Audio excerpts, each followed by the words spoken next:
সরকারি চাকুরিতে কোটা পদ্ধতি সংস্কারের দাবিতে সারা দেশের মতো গত 2 দিন ধরে নারায়ণগঞ্জেও চলছে সাধারণ শিক্ষার্থীদের আন্দোলন। দাবি আদায়ের লক্ষ্যে মিছিলসহ সড়ক অবরোধ করে বিক্ষোভ প্রদর্শনের মতো কর্মসূচি দিচ্ছে তারা। কাঙ্ক্ষিত সংস্কার বাস্তবায়ন না হওয়া পর্যন্ত আন্দোলন চালিয়ে যাওয়ারও ঘোষণা দিয়েছেন তারা।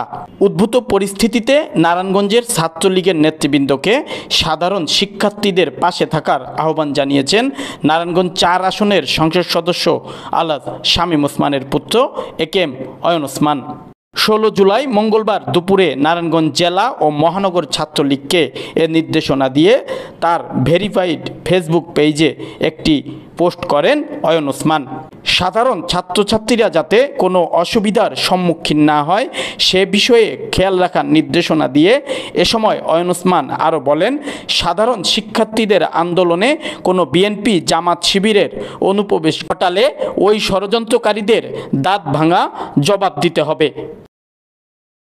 নারায়ণগঞ্জের ছাত্রলীগ নেতাকর্মীদের সজাগ ও সতর্ক থাকার আহ্বান জানিয়ে অয়ন ওসমান পোস্টটিতে আরও লিখেন, আমাদের যুদ্ধ দেশবিরোধী ষড়যন্ত্রকারীদের বিরুদ্ধে, সাধারণ শিক্ষার্থীদের সাথে নয়।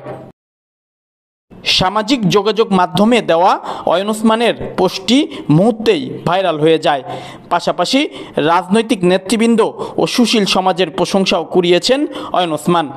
বর্তমান পরিস্থিতিতে নারায়ণগঞ্জকে শান্ত রাখতে ছাত্রলীগ ও ছাত্র নেতৃবৃন্দের উদ্দেশ্যে দেওয়া এই পোস্টটি গুরুত্বপূর্ণ ভূমিকা পালন করবে বলে তাদের দাবি।